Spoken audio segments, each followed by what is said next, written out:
So next concept, next adjustment.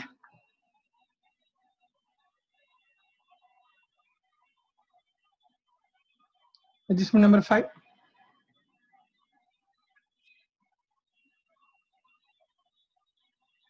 Classification of investments.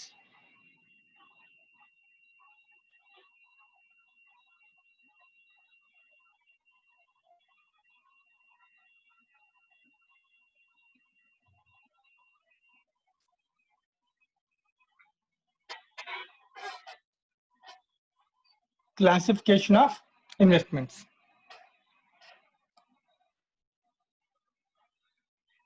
So generally మనకు తెలిసిన classification, investments are classified two categories, non-current, current. So non-current investment అయితే కనుక held for more than 1 year.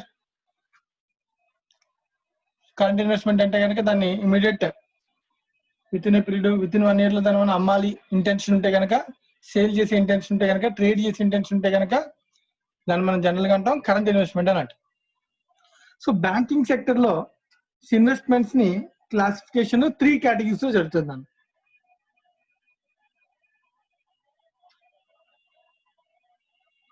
Same definition మనం నేర్చుకున్న definition కొంచెం మార్పు జరుగుతుంది, జాగ్రత్తగా అబ్జర్వ్ చేయాలి. In banking, investments are categorized into 3 types. First one,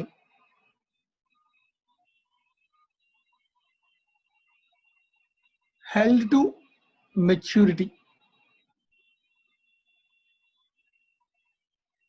HTM, held to maturity.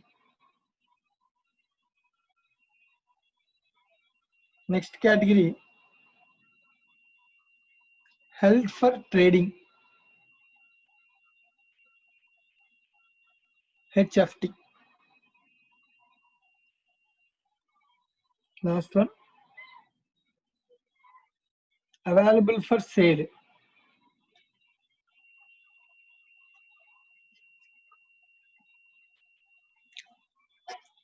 so what is the meaning of held to maturity?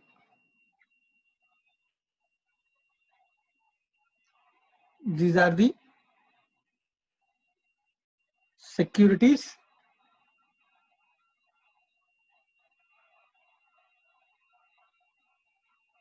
acquired by banks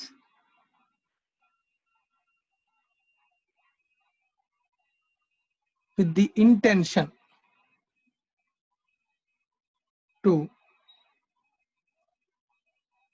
hold them up to maturity.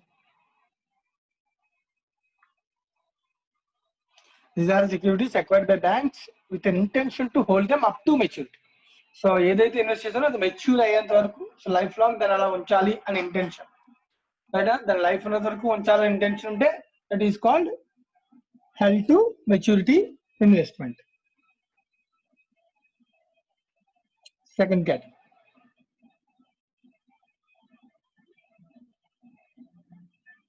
these are the securities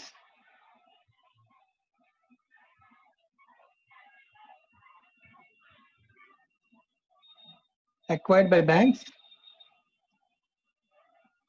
with the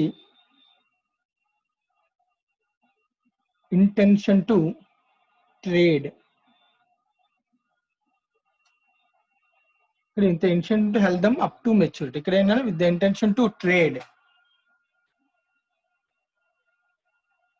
by taking advantage of short-term price or interest rate changes.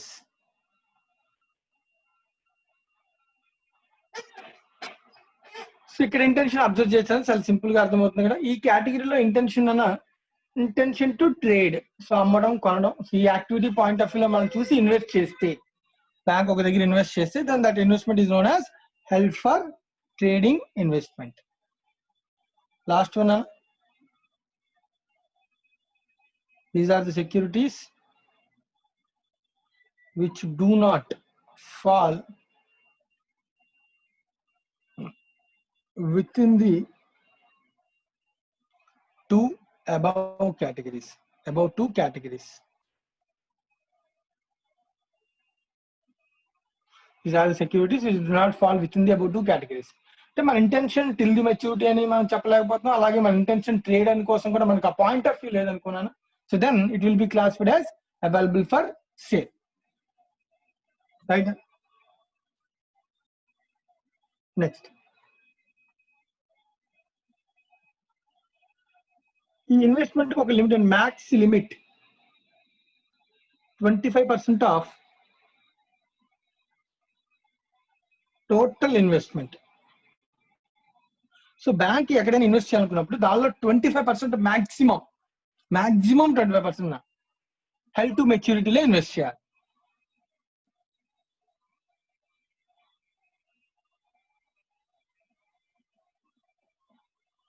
So ఈ రెండు కేటగిరీలో కలిపి overall గా max limit automatically 75% of total investment. So it's not max limit. 75% of total investment. Automatically 25 maximum కాబట్టి 75. So ఇంతకన్నా తక్కువ ఉంటే ఇది పెరగచ్చు, నాట్ అన్ ఇష్యూ. సో ఇక్కడ మ్యాక్స్ లిమిట్ అనేది ఇక్కడ ఉందండి, ఇది మనం జాగ్రత్తగా గుర్తుపెట్టుకోవాల్సినటువంటి విషయం. So held to maturity investments ఎంతవరకు ఇన్వెస్ట్ చేయొచ్చు బ్యాంక్ అంటే, సో మొత్తం ఇన్వెస్ట్మెంట్ లో 25% మాక్సిమం వరకు హెల్డ్ టు మెచ్యూరిటీ అనే కేటగిరీలో ఇన్వెస్ట్ చేసి ఉంచొచ్చు. ఆటోమేటిక్ రిమైనింగ్ ఇన్వెస్ట్మెంట్ మిగతా రెండు కేటగిరీస్ లో దేనికైనా వెళ్ళొచ్చు. కానీ మినిమం మెచ్యూరిటీ వరకు హోల్డ్ చేసి దాన్ని అమ్మే ఉద్దేశం లేకుండా ఇన్వెస్ట్ చేసి investment minimum maximum 25% of the total investment. నేను ₹1,00,000 పెడితే కనుక దానిలో 25,000 మినిమం మాక్సిమం 25,000 హెల్త్ మెచ్యూరిటీలో ఉంచాలి. ఇది హ్యాక్ లో చెప్పినటువంటి points related to investments. Classification అనేది ఎక్కడైనా సరే మన ప్రజెంటేషన్ లో ఇన్వెస్ట్మెంట్స్ ని ప్రజెంట్ చేసేటప్పుడు ఈ కేటగిరీస్ ని మనం ప్రజెంట్ చేయాలి.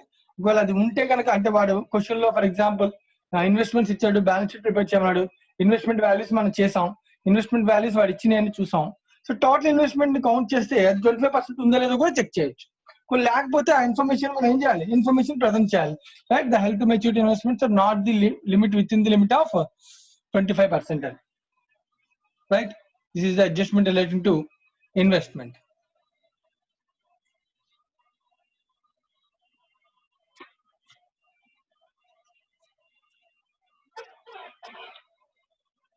Right, next adjustment.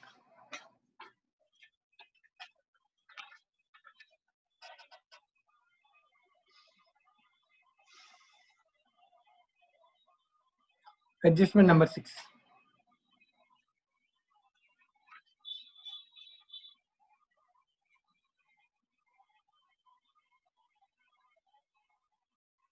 Discounting of bills.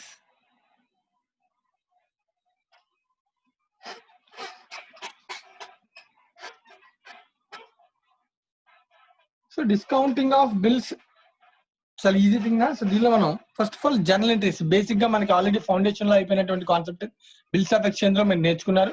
So బిల్లుని బ్యాంక్ లో ఇచ్చి డిస్కౌంట్ చేసుకోవచ్చు. రైట్, సో దీనికి అకౌంటింగ్ ఎంట్రీస్ ఎలా ఉంటాయో చూద్దాం. Journal entries. Aksha Jain. Yes, sir. Aksha Jain. Yes, sir. Right, ఒక బిల్ డిస్కౌంట్ చేసుకున్నాం, ఒక జనరల్ గా ఎంట్రీ ఉంటుందన్న బిల్ డిస్కౌంట్ కి Bank account debit, discount account debit to bills receivable account. Bank account debit, discount account debit to bills receivable account. Yes, sir. Right, మరి నువ్వు చెప్పింది ఒక ఇండివిజువల్ పాయింట్ ఆఫ్ వ్యూ లో. Yes, sir. Bill నా దగ్గర hold చేస్తే నాకు bills receivable కాబట్టి బ్యాంక్ కి నేను వెళ్ళి డిస్కౌంట్ చేసుకుంటే నువ్వు నా బుక్స్ లో ఎంట్రీ చెప్పావు. Yes, sir. కానీ మనం ఇప్పుడు ఎవరి బుక్స్ లో ఉన్నాం? Bank books. బ్యాంక్ బుక్స్ లో ఉన్నాం. సో మరి బ్యాంక్ కి బిల్స్ వచ్చాయి, నా బ్యాంక్ కొనుక్కుంటుంది. Yes, sir. మరి కొనుక్కుంటే బ్యాంక్ ఏమైనా ఎంట్రీ రాయాలి, అర్థమైందా? Yes, sir. బ్యాంక్ బిల్స్ ని పర్చేజ్ చేసింది. ఫస్ట్ ఎంట్రీ నువ్వు చెప్పిన ట్రాన్సాక్షన్ బిల్స్ పర్చేజ్డ్ ఎంట్రీ ఏమైనా దాంట్లో Bills receivable account debit bills to receivable అన్నా ఎందుకంటే వాడి పేరు మీదకి వెళ్ళదు కాబట్టి yes, బిల్స్ sir. పర్చేజ్ అంటాం. Bills purchase okay, bills purchase account debit. Right, next to discount account to discount. ఎందుకని డిస్కౌంట్ అనేది క్రియేట్ చేసావు? with profit kabatti sir. So very good, ఇది ప్రాఫిట్ ఆర్ ఇన్కమ్ కాబట్టి డిస్కౌంట్ ని create చేస్తారు. Right, next మరి ఎవరికైతే డబ్బులు ఇచ్చామో వాళ్ళంతా ఎవరు? Bankers will give ఏదైనా customer Voice type of మళ్ళీ ఒకసారి చెప్పినాను. yes sir. Customer type authors will give. Customers కాబట్టి వాళ్ళందరూ బ్యాంక్ కస్టమర్స్ కాబట్టి అని వాళ్ళ అకౌంట్ లోకి మనం కస్టమర్ ని జనరల్ గా డబ్బులు వేయాలనుకున్నాను. కస్టమర్ అకౌంట్ ఏం చేస్తాం? బ్యాంకర్ అనేది మనకి ఆపోజిట్ కదా నాన్న. Yes sir. నేను బ్యాంక్ లో డబ్బులు డిపాజిట్ చేశాను అనుకో, నా బుక్స్ ఏమైనా ఎక్స్చేంజ్ రాసుకుంటాను బ్యాంకర్ ని. బ్యాంక్ లో డబ్బులు డిపాజిట్ చేస్తే బ్యాంకర్ ని ఏం చేస్తాం? డెబిట్ చేస్తాం సార్. డెబిట్ చేస్తాం. మరి బ్యాంకర్ ఏం చేస్తాడు మనల్ని? క్రెడిట్ చేస్తాం సార్. అదే కదా, అదే సిచ్యువేషన్ చెప్తున్నావు. టూ కస్టమర్ అంటే ఉద్దేశం అదే కదా.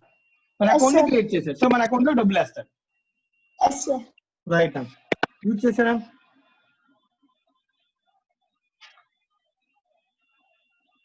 సెకండ్ ఏంటి? Right, Lokesh. Yes sir. Lokesh, ఇప్పుడు ఫర్ ఎగ్జాంపుల్ చాలా బిల్స్ ఒక ఇయర్ లో కొన్నది. ఫర్ ఎగ్జాంపుల్ బ్యాంక్, జాగ్రత్తగా నేను ఏం మాట్లాడుతున్నాను. 1st April 2016, 31st March 2017 for example ఒక 1 year అనుకుందాం. Yes sir. So different dates లో బిల్స్ అనేవి పర్చేజ్ చేస్తాం, అవునా కదా?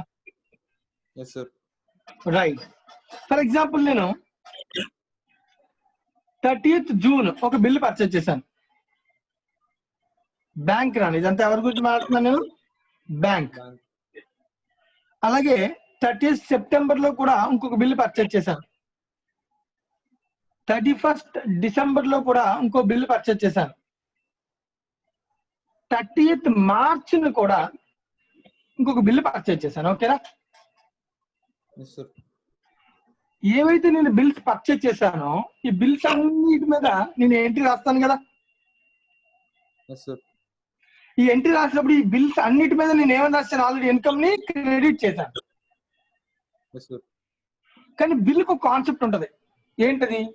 ఈ డిస్కౌంట్ నాకు ఇన్కమ్ కింద నేను రాసుకున్నాను, బట్ నిజంగా అయితే ఈ డిస్కౌంట్ ఫర్ ఎగ్జాంపుల్ ఈ బిల్లు కలెక్షన్ అనేది బ్యాంక్ ఎప్పుడు జరుగుతుంది? హానర్ చేసే అంటే ఆఫ్టర్ ది డ్యూ డేట్, అంతే కదా? బిల్ డేట్ కి ఒక డ్యూ డేట్ ఉంటుంది, గుర్తుందా? Yes sir. Bills of exchange లో బేసిక్ గా చెప్పు. So what is the due date? Maturity date concept మనం నేర్చుకున్నాం కదా. ఫర్ ఎగ్జాంపుల్ ఒక బిల్ మీద 3 months ఉందనుకో, డ్యూ డేట్ 3 months అని ఉందనుకో టర్మ్, దాని మెచ్యూరిటీ డేట్ ఎప్పుడు అవుతుంది? After 3 months and after 3 days 3 months add చేయాలి ప్లస్ 1 day యాడ్ చేయాలి కదా. అంటే 9 అంటే September 6, 7, 8, 9 September 30th plus 1 day అంటే 1st October is the date కదా. అర్థమవుతుందా నాన్న లోకేష్? మరి ఈ డేట్ న బ్యాంక్ వెళ్ళి ఏం చేయాలి? బ్యాంక్ ఆ బిల్ ఎవరి పేరు మీద ఉందో వాటి దగ్గరికి వెళ్ళి బిల్ ఏం చేయాలి? కలెక్ట్ చేసుకోవాలి.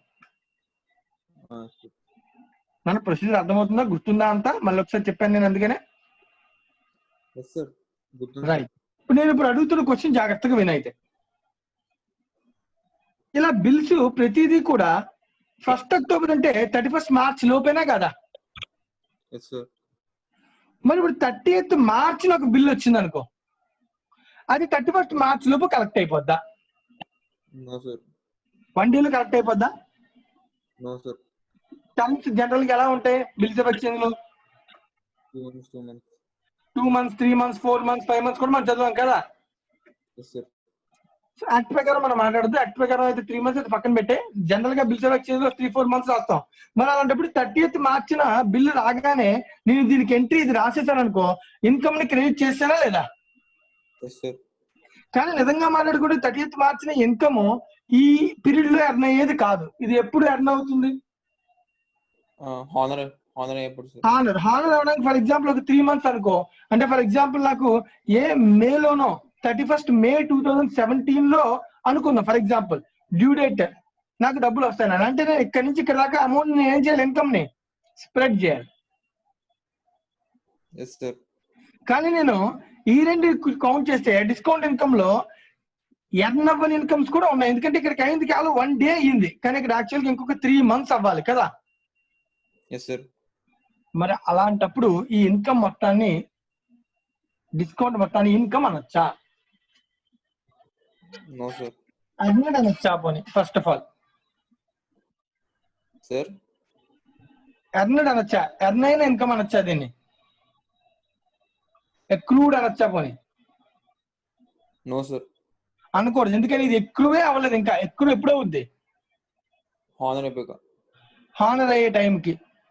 కానీ నన్ను అది కాదు matter. Over a period, bill date నుంచి హానర్ అయ్యేంత వరకు ఓవర్ ఏ పీరియడ్ ఎక్కువ అవుద్ది. ఈ రెండు డేట్ కి అయితే ఎక్కువ అవ్వదు. ఓకేనా?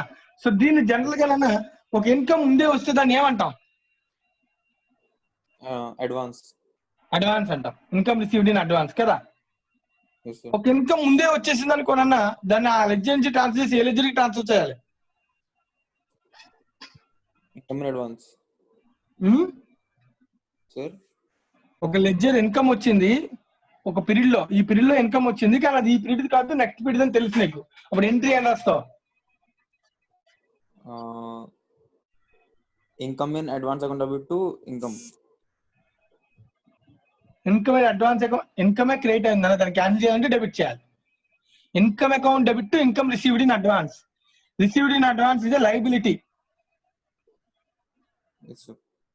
లోకేష్, ఒక ఇన్కమ్ ముందే ఇచ్చావంటే అకౌంటింగ్ పాయింట్ ఆఫ్ వ్యూ ఈ రెండుకి దాన్ని తిరిగి రీపే చేయాలని అర్థం. చెయ్యం, బట్ తిరిగి రీపే చేయాలని అర్థం. So income received in advance is a liability, not an asset. Yes, sir. Yes, sir. Right? ఇక్కడ discount is a received in advance or is known as discount unearned. ఇంకే అర్నే అవ్వలేదు. So నువ్వు చెప్పిన దాని ప్రకారం అన్ఎర్న్డ్ ఆర్ రిసీవ్డ్ ఇన్ అడ్వాన్స్ కి entry ఏం రాయాలి? ఆ ఇన్కమ్ ని క్యాన్సిల్ చేయాలి. సో డిస్కౌంట్ అకౌంట్ ని డెబిట్ చేయాలి. 2 డిస్కౌంట్ రిసీవ్డ్ ఇన్ అడ్వాన్స్ అనాలి. కానీ బ్యాంకింగ్ లో దానికి పెట్టే పేరు నన్న రిబేట్. దాన్ని నేమ్ ఏంటన్నా టెర్మినాలజీ అర్థమవుతుంది అని చెప్తున్నాను నేను. రిసీవ్డ్ ఇన్ అడ్వాన్స్ ఇక్కడ నేమ్ ఏంటి? Rebate on bills.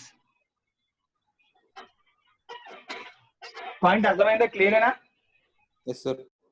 ప్రతి బిల్లు ఎన్నైతే బిల్స్ కొన్నామో అన్ని కూడా రిబేట్ ఉంటాయి. అన్నిట్లో కూడా రిబేట్ ఉంటుందా? No, sir. ఉండదు. వీటిలో రిబేట్ ఉంటుంది. ఇయర్ ఎండ్ దాటాక ఇంకా ఇన్కమ్ అక్యూర్ అవ్వలేదు అయితే అందులో ఉంటుంది. బిల్ ఇంకా కంప్లీట్ అవ్వకుండా, డ్యూ డేట్ కంప్లీట్ అవ్వకుండా ఎన్ని బిల్స్ అయితే నా దగ్గర ఉన్నాయో వాటి అన్నిట్లో కూడా ఏముంటుంది? రిబేట్. రిబేట్. ఈ రెండు డేట్ కి నేను మాట్లాడేది. ఓకేనా? ఒక రిపోర్టింగ్ డేట్ కి బిల్స్ అన్ని నా దగ్గర ఉన్నాయి, కానీ వాటి యొక్క ఇన్కమ్ ఇంకా ఏమవ్వలేదు, ఎర్న్ అవ్వలేదు, అక్రూ అవ్వలేదు, పీరియడ్ కంప్లీట్ అవ్వలేదు. సో వాటి అన్నిట్లో ఏముంటుంది? రిబేట్. పాయింట్ క్లియర్ కదా? Yes, sir.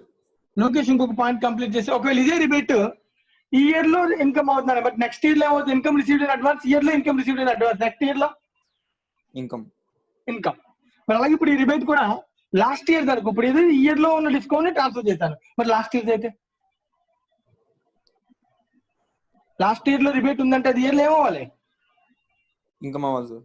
ఇంకా మమ్మల్ని కన్నాను మా అర్థమవుతుంది అని చెప్తున్నాను నేను. Yes, sir. సో మరి ఇప్పుడు దీనికంటే ఏం రాయాలి? Rebate on bill account debit to discount account. Discount. Rebate on bill to discount. అమ్మా ఓకేనా? Yes, sir. So rebate of previous year. ఓకేనా? ఎంట్రీ అర్థమవుతుందా? సో దీనికి entry rebate on bills account debit to discount. On bills. So discount on bills account ఎలా రాసా పర్లా. ఇది ఏ ఇయర్? ఇది కరెంట్ ఇయర్ డిస్కౌంట్ లో నెక్స్ట్ ఇయర్ కి సంబంధించి అడ్వాన్స్ కింద రాసుకుని రిబేట్ ట్రాన్స్ఫర్ చేస్తాం. ఇదేంటిది లాస్ట్ ఇయర్ ఇదే రిబేట్ నెక్స్ట్ ఇయర్ లో ఏమవుతుందో అలాగే ఈ ఇయర్ లో ముందు ఇయర్ కూడా ఉంటుంది కదా. So rebate received in advance దాన్ని ఇయర్ కి ఇన్కమ్ కింద ట్రాన్స్ఫర్ చేస్తాం. So last and final accounting entry ఏదైతే ఈ డిస్కౌంట్ అనేది ఉందో శశాంక్ సార్ లొకేషన్ మ్యూట్ చేసి శశాంక్ ఇప్పుడు ఈ ఫైనల్ గా డిస్కౌంట్ అనే ఇన్కమ్ ఉంది కదా, ఎస్ సార్ డిస్కౌంట్ అనే ఇన్కమ్ ని ఏం చేయాలి? పిఎన్ఎల్ పంపించాలి. పిఎన్ఎల్ కి దాన్ని ట్రాన్స్ఫర్ చేయాలి, అంతేనా కదా? Yes sir. సో దాన్ని మనం అంటాం closing. So entry discount on bills account debit to PNL. Okay, thank you. Discount on bills account debit to PNL income. Civil అనే జనరల్ ఎంట్రీస్ ఎవరికైనా వీటిలో ఏమైనా డౌట్ ఉందేమో చూసుకోండి ఫస్ట్.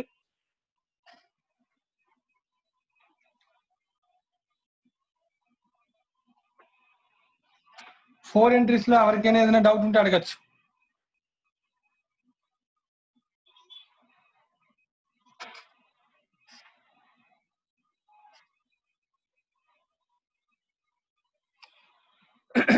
రైట్ శశాంక్ సార్ ఇప్పుడు మళ్ళీ ఇంకొక క్వశ్చన్ అడుగుతాను, జాగ్రత్తగా అబ్జర్వ్ చేయండి. Yes sir. Rebate on bills అనే లెడ్జర్ ఉందా, క్లోజ్ అయిపోయిందా?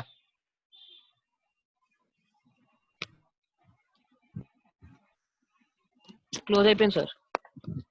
సరిగ్గా చూడు, ఉంది, క్లోజ్ అవ్వదు. ఇది ఏ ఇయర్ బిల్స్ రిబేట్? ఇది క్లోజ్ అవ్వలేదు సార్. ఇది లాస్ట్ ఇయర్ రిబేట్ క్లోజ్ అయింది, ఇది కరెంట్ ఇయర్ లో క్రియేట్ చేసాం. మరి ఈ రిబేట్ అనేది ఎక్కడికి వెళ్ళాలి? నెక్స్ట్ ఇయర్ అర్థమవుతుందా? నెక్స్ట్ ఇయర్ కి వెళ్ళాలి కదా, అంటే బ్యాలెన్స్ షీట్ చూపించాలి కదా. Yes sir. సో మరి రిబేట్ బ్యాలెన్స్ షీట్ లో ఎక్కడ చూపించాలి అనేది క్వశ్చన్. రిబేట్ సో రిబేట్ అనేది first of all credit balance ఉంటుందా, డెబిట్ బ్యాలెన్స్ ఉంటుందా, received in advance? Credit balance ఉంటుంది సార్. ఎందుకని ఇట్స్ లైబిలిటీ కదా. లయబిలిటీ. Yes sir. సో దీన్ని ఎక్కడ చూపించాలి అంటే కనుక జాగ్రత్తగా చెప్పండి. The rebate on bills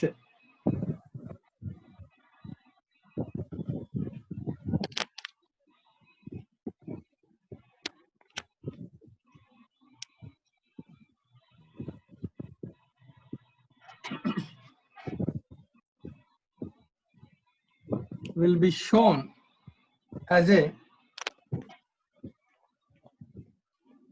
liability in balance sheet under the head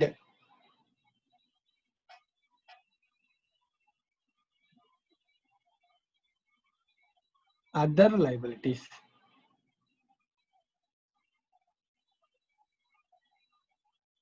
And provisions. So note number 1 అన్న నోట్ చేసుకోండి, ఎవరికి ఏదైనా డౌట్ ఉంటే అడగండి.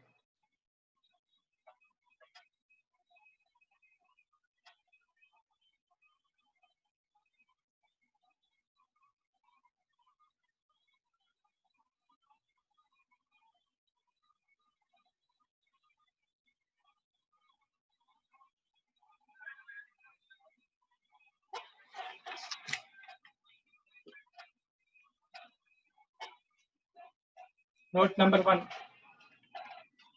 Any doubts?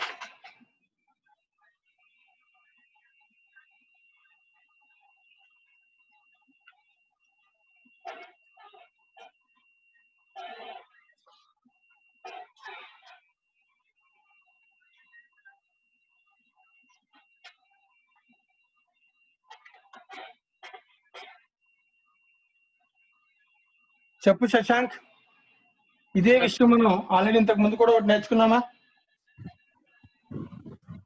సేమ్ పాయింట్ ఎక్కడ నేర్చుకున్నాం?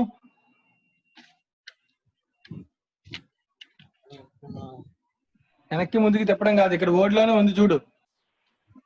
ఏంటిది head? Other liabilities and provisions. So దీనిలో ఒక ప్రావిజన్ గురించే కదా మనం మాట్లాడుకున్నాం ముందు షెడ్యూల్ లో. Yes sir. గుర్తుందా? Provision for bad debts, doubtful debts. Yes, sir. Provision for doubtful debts will be created from P&L and it will be shown on the balance sheet without netting off from the debtors Yes. asset కదా. So ఆ Yes, విషయం sir. చెప్తున్నావా లేదా ఒక note? చెప్పుకున్నాం sir. ఏ schedule? Schedule 5 sir. మరి ఇది కూడా అంతే కదా, ఇది అది ఒకటే కదా అన్న. Yes sir. షెడ్యూల్ 5 లో దీన్ని ప్రజెంట్ చేయాలి. ఓకేనా? Yes sir. రైట్.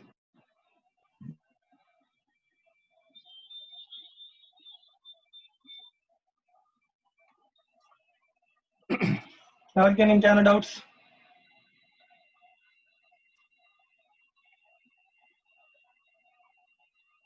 సో మరి బిల్స్ పర్చేస్డ్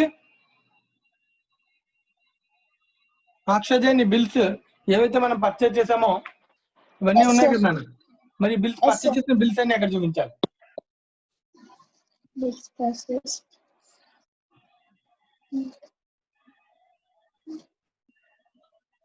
Yes, sir. చెప్పు నాన్న. Asset Yes, sir. Yes, sir. కదా, అసెట్స్ Yes, దాన్ని sir. ప్రజెంట్ చేయాలి. సో ఇన్ సీక్వెన్స్ అవన్నీ ఎక్కడ ప్రజెంట్ చేయాలి ఏంటి అనేది మనం ఫార్మాట్ లాస్ట్ లో డిస్కస్ చేద్దాం. ఓకేనా? అలాగే ఇక్కడ క్వశ్చన్ డిస్కౌంట్ వచ్చింది, ఇన్కమ్, ఇది కూడా చూపించాలి కదా. Yes, sir. డిస్కౌంట్ అనేది ఇన్కమ్ షెడ్యూల్ లో చూపించాలి. బిల్స్ పర్చేజ్ అసెట్ షెడ్యూల్ లో చూపించాలి. రైట్? వీటన్నిటిని మనం ఎక్కడ ఏది ఎలా ప్రజెంట్ చేయాలో తర్వాత డిస్కస్ చేద్దాం, బ్యాలెన్స్ షీట్ ని డిస్కస్ చేసినప్పుడు. ప్రస్తుతానికి వాటి గురించి మనం మాట్లాడట్లేదు. రైట్ అండ్ సో మిగతా ఏం లేదు. సో దీంతో మనకి ఈ కాన్సెప్ట్ మీద సమ్స్ ని చేద్దాం. ఎవరికైనా ఏదైనా డౌట్ ఉంటే అడగండి. ఎంట్రీస్ లో, క్యాలిక్యులేషన్ లో. అలాగే ఇంకొక విషయం, ఈ క్యాలిక్యులేట్ చేసేటప్పుడు ఈ డిస్కౌంట్ ఏదైతే నెక్స్ట్ పీరియడ్ కి వెళ్తుందో మనం ఇది క్యాలిక్యులేట్ చేసుకోవాలి. ఇది క్యాలిక్యులేట్ చేయాలి అంటే మనకు ఖచ్చితంగా డ్యూ డేట్ కాన్సెప్ట్ ఖచ్చితంగా తెలియాలి. So due date, bills of exchange foundation లో మనం చాలా క్లియర్ గా నేర్చుకున్నాం. మళ్ళీ నేను ఇప్పుడు ఏం చెప్పనది. సో అంతగా అవసరం అనుకుంటే మీరు ఒకసారి మళ్ళీ తీసుకుని దానికి రూల్స్ చెప్పుకున్నా. లైక్ డేస్ ఇస్తే డేస్ లో యాడ్ చేయడం, ప్లస్ 3 days గ్రీస్ యాడ్ చేయడం, మంత్స్ ఇస్తే మంత్స్ కి యాడ్ చేయడం, లాస్ట్ లో 3 days గ్రీస్ యాడ్ చేయడం. రైట్? విషయాల గురించి అనమాట. అలాగే పబ్లిక్ హాలిడే వస్తే, పబ్లిక్ హాలిడే అయితే బిఫోర్ డే, సడన్ హాలిడే అయితే నెక్స్ట్ డే, ఇలాంటి విషయాల మీద సో మనకి ఖచ్చితంగా మరి గ్రిప్ ఖచ్చితంగా కొంతైనా ఉండాలి డ్యూ డేట్ క్యాలిక్యులేషన్ లో.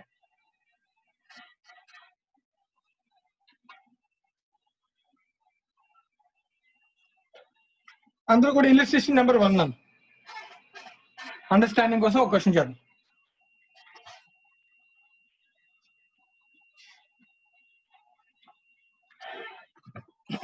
Illustration number 1. The following is an extract from the trial balance of the overseas bank as on 31st March 2011. So trial balance వచ్చిన data bills ఉన్నాయి. Bills purchased 12,64,000. Like a rebate on bills not due on 31st March 2010, last year. So this rebate is for last year, that is 22,160. అలాగే ఈ period మొత్తానికి entries కూడా రాస్తారు కాబట్టి discount కూడా వచ్చిందన్న 1,05,708. సో ట్రయల్ బ్యాలెన్స్ 3 లెడ్జర్స్ ఉన్నాయన్న. ఏమేంటవి? ఒకటి బిల్స్ లెడ్జర్, 2 డిస్కౌంట్ లెడ్జర్, 3వది రిబేట్. రైట్ అండ్ 3 లెడ్జర్స్ ఉన్నాయి.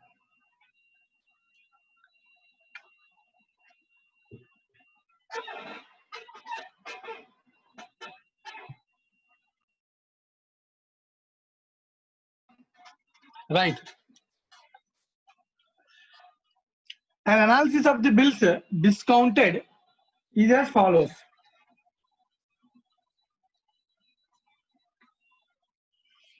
Amounts. నన్ను మనకి ఇన్ఫర్మేషన్ ఇచ్చారు కదా, బిల్స్ 12,64 బిల్స్ మొత్తం పర్చేజ్ చేశారు కదా, ఆ బిల్స్ యొక్క data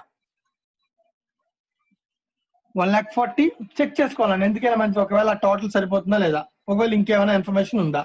1,40,000, 4,36,000, 2,82,000, 4,06,000. 12,64,000.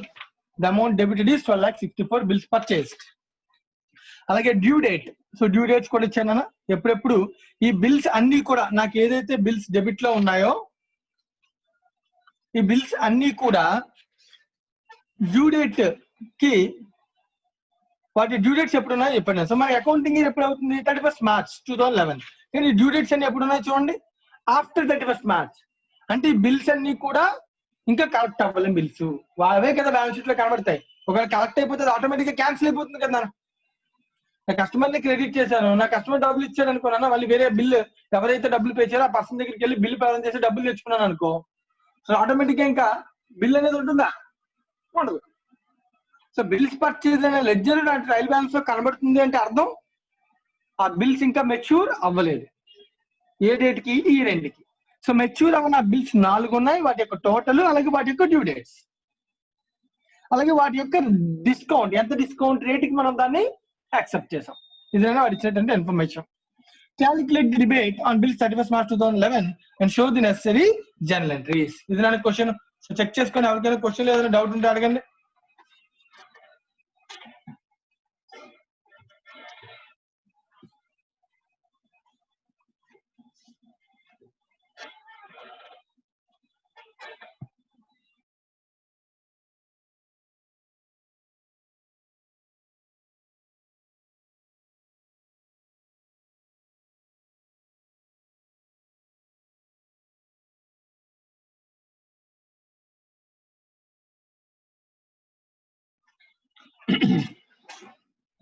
Right, illustration number 1. So first thing మనం చేయాల్సింది ఏంటన్నా, క్వశ్చన్ లో డిస్కౌంట్ ఏదైతే ఇన్కమ్ మనకి ఇచ్చాడో 1,05,708 ఇన్కమ్ అని, దానిలో ఈ 4 బిల్స్ కి సంబంధించినటువంటి డిస్కౌంట్ కలిసిపోయింది. కానీ 4 బిల్స్ కి సంబంధించిన డిస్కౌంట్ మొత్తం అంతా ఈ బిల్లు రాయకూడదు. కొంత డిస్కౌంట్ 4 బిల్స్ కి నేను మాట్లాడుతుంది ఈ 4 బిల్స్ ఎక్స్చేంజ్, మిగతా వాటితో సంబంధం లేదు, ఎందుకంటే ఆల్రెడీ మెచ్యూర్ అయిపోయి ఉండొచ్చు ఈ ఇయర్ లోనే. ఏవైతే ఈ 4 బిల్స్ ఈ ఇయర్ లో మెచ్యూర్ అవ్వలేదో 4 బిల్స్ నెక్స్ట్ ఇయర్ కి ట్రాన్స్ఫర్ అయ్యే బిల్స్ కాబట్టి ఇన్కమ్ కూడా ప్రపోర్షనేట్ గా నెక్స్ట్ ఇయర్ కి వెళ్ళాలి, ఈ ఇయర్ కి కాదు. ఇన్కమ్ ప్రపోర్షనేట్ గా అవ్వాలి, షిఫ్ట్ అవ్వాలి. ఏ పేరుతో షిఫ్ట్ అవ్వాలి? రిబేట్. మరి ఆ రిబేట్ ఎంత అనే విషయాన్ని మనం ఇప్పుడు తయారు చేసుకోవాలని ఒక వర్కింగ్ నోట్ తయారు చేస్తున్నాను. Working note number 1, calculation of rebate.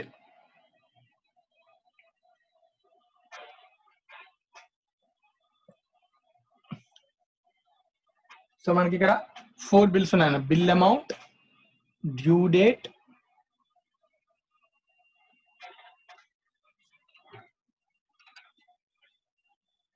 Number of days, rate of discount, rebate. So columns పెడదాం. బిల్ అమౌంట్, నేను ఒక బిల్ చేస్తాను, జాగ్రత్తగా అబ్జర్వ్ చేయండి. అందులో 1,40,000. ఈ బిల్ యొక్క due date 5th June. Due date మనకు అవసరం. సార్ అయితే మనకి డ్యూ డేట్ కాదు కదా, మనకి ఈ పీరియడ్ ఎంత నెక్స్ట్ పీరియడ్ ఎంత తెలియాలి. మనకు కావాల్సింది ఈ పీరియడ్ ఎంత అనేది నాకు అనవసరం ఇచ్చారు. ఆల్రెడీ ఇన్కమ్ రూపంలో క్రెడిట్ అయిపోయింది డిస్కౌంట్ అకౌంట్ లోకి. మనకు కావాల్సిన ఇన్ఫర్మేషన్ ఏంటి? ఈ బిల్లు మీద 31st March దాటి ఎన్ని రోజులు ఉంది. సో 31st March దాటి ఎన్ని రోజులు ఉందని అబ్జర్వ్ చేసుకుంటే, సో మార్చ్ అయిపోయిన తర్వాత April number of days count చేస్తాను. ఏప్రిల్లో 30, మేలో 31, జూన్ లో 5 days. So total 66 days. అర్థమవుతుందా? అలాగే rebate, rate of percentage discount అంటే 14% rate, rebate amount. So rebate calculate చేద్దాం. ఎలాగా? 1,40,000 బిల్ మీద 14% చొప్పున 66 days కి 66/365 days. సో ఎంత అవుతుందో చూడండి. రిబేట్ అమౌంట్ క్యాలిక్యులేషన్ ఒక కాలం పెడదాం. Rebate amount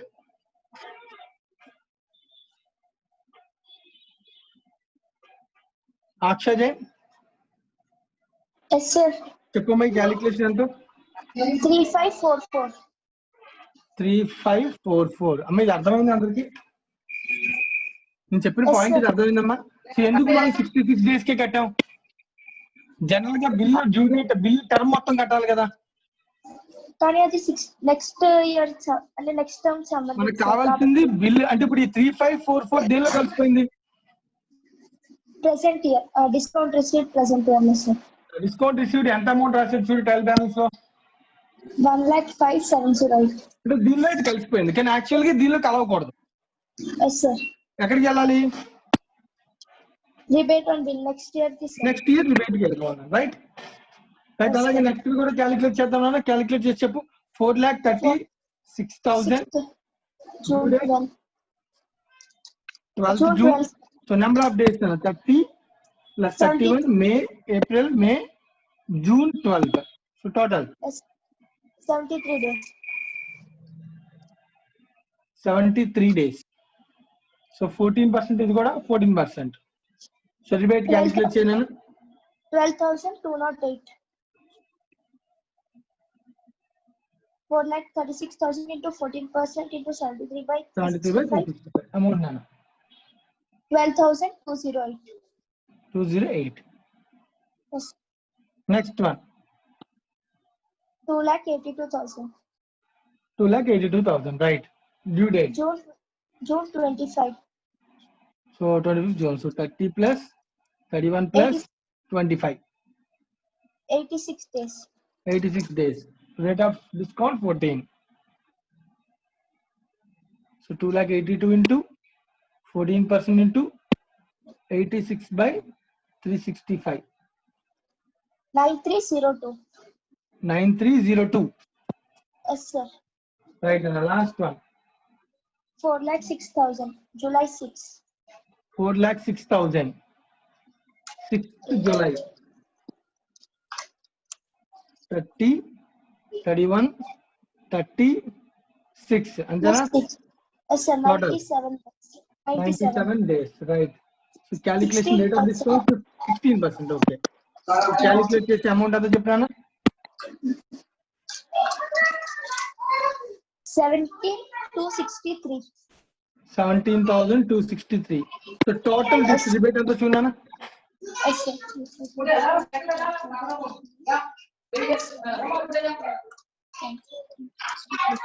42,317.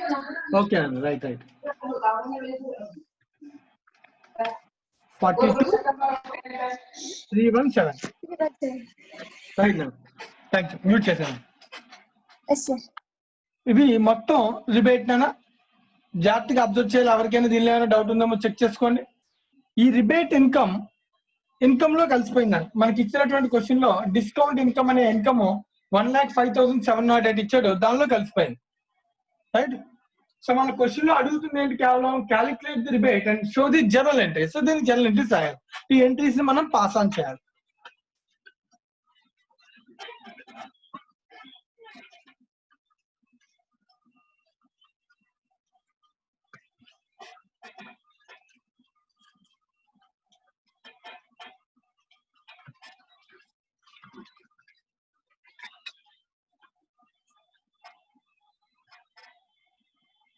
Journal entries.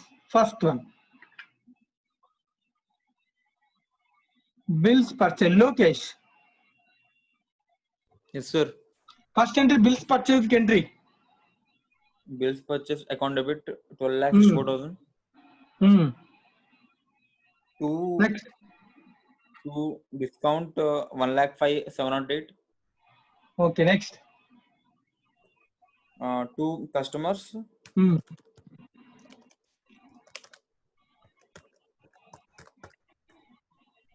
11,58,292. ఇంకా అంతే సార్. అసలు ఎంట్రీ రాస్తావా? అయినా వద్దా ఎంట్రీ? నో సార్, అంటే ట్రయల్ బ్యాలెన్స్ ఆల్రెడీ ప్రిపేర్ అయిపోయింది. అది ఇచ్చింది ట్రయల్ బ్యాలెన్స్ అంటే ఎంట్రీలు అన్నీ అయిపోయినాయి. అందుకనే బిల్స్ పర్చేజ్ అకౌంట్ కనబడుతుంది, డిస్కౌంట్ అకౌంట్ కనబడుతుంది కదా. Yes sir. మళ్ళీ ఎందుకు రాస్తాం? డబుల్ వచ్చేస్తావా ఏంటి? సెకండ్ ఎంట్రీ చెప్పు. Rebate for current year. Discount current year లో రిబేట్ వాల్యూ ఎంత? ఇందాక ఆల్రెడీ క్యాలిక్యులేట్ చేసాం. 42,317. 42,317. దీనికి ఎంట్రీ రాయన అవుతా? రిబేట్ కి ఎంట్రీ ఆల్రెడీ 12 బ్యాంక్స్ ఉందా లేదా? లేదు సార్. లేదు. మరి రిబేట్ అనేది కనబడుతుంది 12 బ్యాంక్స్ లో 22,160. అది లాస్ట్ ఇయర్ సార్. రైట్. ఇప్పుడు నేను మాట్లాడుతుంది current year. Right. Okay. So ఇప్పుడు ఎంట్రీ ఏముంటది అప్పుడు? Discount account debit to rebate on bill. Rebate on bills. Very good. So amount ఎంత అన్న 42,317. అర్థమైంది కదా? Yes, sir. ఓకే. సో తర్వాత థర్డ్ ఎంట్రీ ఏంటి చెప్పు. Third entry, rebate on bills account debit to discount account. Right. Previous year లో ఉన్నటువంటి balance sheet లో రిబేట్ ని క్లోజ్ చేస్తాం. Rebate on bills account debit to it will be transfer to discount account. ఓకేనా? Yes, sir. Central income 22,160. 22,160.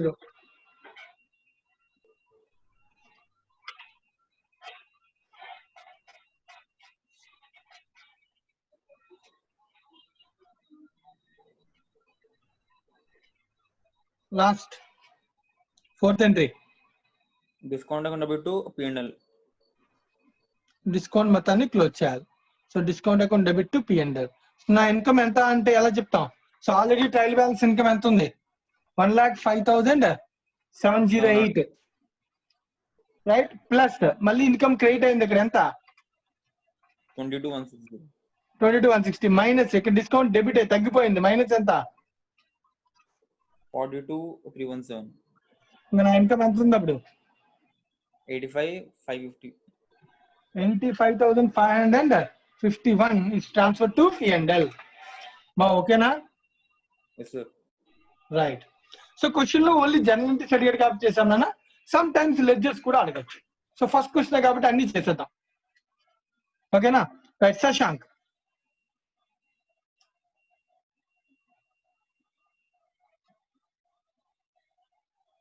Sir Shashank sir ledgers ఏ ledgers add చేద్దాం? ఏ ledgers add చేద్దాం? Rebate on bills discount accounts. అంతేనా? మరి bills purchase కి ledger వద్దా? అదే ఆల్రెడీ అయిపోయాకనా కదా సార్. ఆల్రెడీ ఎంట్రీ రాస్తారు కూడా మళ్ళీ లెడ్జర్ అవసరం లేదు. దానికి సంబంధించి ఇక్కడ ఏమీ ఎంట్రీస్ లేవు. అంతే కదా? ఓకే. నువ్వు చెప్పిన లెడ్జర్స్ ఓపెన్ చేద్దాం. ఒకటేమో రిబేట్, రెండోదేమో డిస్కౌంట్. సో ఈ రెండిట్లో దేనికి బ్యాలెన్స్ ఉంటుంది? రిబేట్ కొంటాం సార్. ఏ డేట్ ఏ బ్యాలెన్స్ ఉంటుంది? డెబిటా క్రెడిటా? Rebate last year 31st March 2011 sir.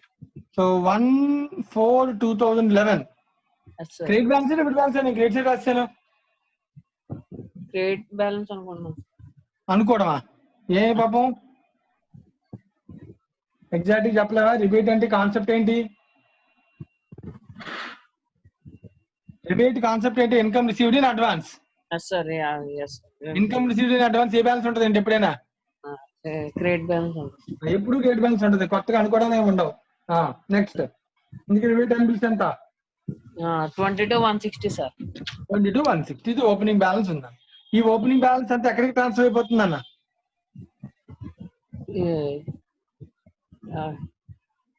Opening balance sir. ఏ లెడ్జర్కి ట్రాన్స్ఫర్ అవుతుంది rebate? Last year rebate year income అవుతుంది. డిస్కౌంట్ అకౌంట్ లోకి ట్రాన్స్ఫర్ చేస్తున్నాను sir by rebate on bill. అలాగే కరెంట్ ఇయర్ లో కూడా డిస్కౌంట్ వచ్చి ఉంటది కదా? Yes sir. కానీ ఆ ఎంట్రీ ఇక్కడ రాయలు ఆల్రెడీ రాసాడు. Yes sir. ఆల్రెడీ రాసిన దాని ప్రకారం బిల్స్ పర్చేజ్ చేసినప్పుడు బిల్స్ పర్చేజ్ ఎంత ఇన్కమ్ వచ్చింది? బిల్స్ పర్చేజ్డ్ అప్పుడు 1,05,708. ఈ ఎంట్రీ ఇప్పుడున్న ఎంట్రీ వల్ల రాసింది కాదు. ఓకేనా? ఆల్రెడీ రాసేసిన ఎంట్రీ నుంచి వచ్చిన వాల్యూ. ఓకేనా? బ్యాలెన్స్ అని రాస్తే తప్పులేదు. ఎందుకంటే ఆల్రెడీ రాసేసినటువంటి లెడ్జర్. ఓకేనా? రైట్. అలాగే ఇయర్ మొత్తంలో వచ్చిన ఇన్కమ్ ప్లస్ ఇది. దీనిలో మళ్ళీ ఈ రెంట్లో నాకు విషయం తెలుసు, అది ఇయర్ది కాదు అని ఎక్కడ పంపించాలి? To rebate account. To rebate on bills ఎంత? 42,370. 42,370 అంటే ఇలా రాసామంటే రిబేట్ అకౌంట్ లో కూడా ఏమవ్వాలి? క్రెడిట్ అవ్వాలి. డిస్కౌంట్. ఓకేనా? ఫైనల్ గా చూడు 42,317 బ్యాలెన్స్ చేయాలా లేదా దీన్ని? నెక్స్ట్ ఇయర్ పంపించాలి సార్. నెక్స్ట్ ఇయర్ పంపడం అంటే బ్యాలెన్స్ చేయడమే కదా, క్యారీ డౌన్. 42,317 is balance. మరి discount account next year పంపించాలా?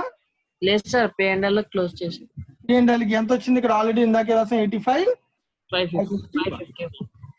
So these are the ledgers preparation. So note చేసుకోండమ్మా. సో ఎవరికైనా ఇంకేమైనా డౌట్ ఉంటే అడగండి. సో ఎగ్జామ్ లో క్వశ్చన్ రిబేట్ లెడ్జర్ అడగచ్చు, డిస్కౌంట్ లెడ్జర్ అడగచ్చు, జర్నల్ ఎంట్రీస్ అడగచ్చు, లేదంటే ఈ క్యాలిక్యులేషన్ అడగచ్చు. అయితే ఈ క్యాలిక్యులేషన్ అబ్జర్వ్ చేయాల్సిన మొదటి విషయం, చాలా మంది డౌట్ వచ్చే విషయం ఏంటంటే, సార్ డ్యూ డేట్ ఇచ్చాడు, బిల్ డేట్ ఇవ్వాల.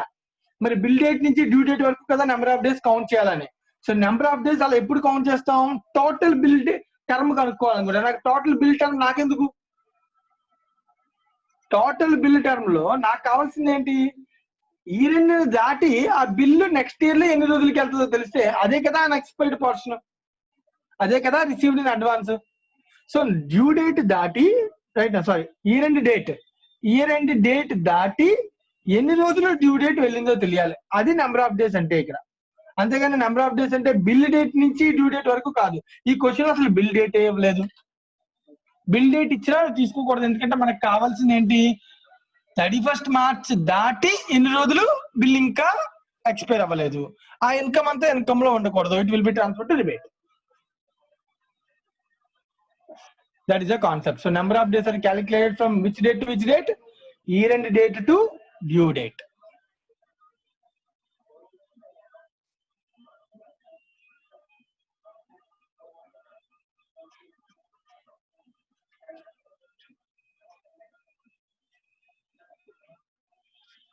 So illustration number 2, illustration number 3 work na meeku.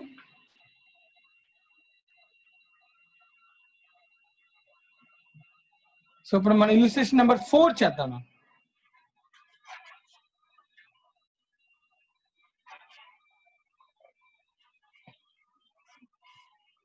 Illustration number 2, illustration number 3 work.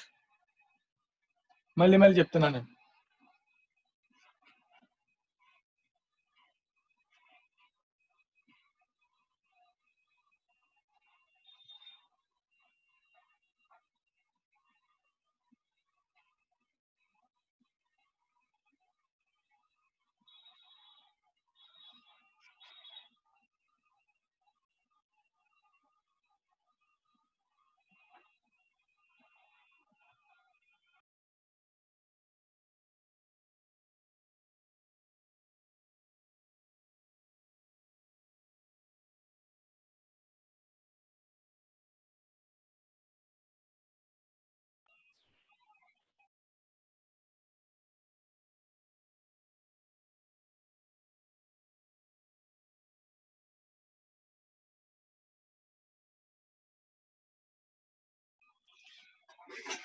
Right now.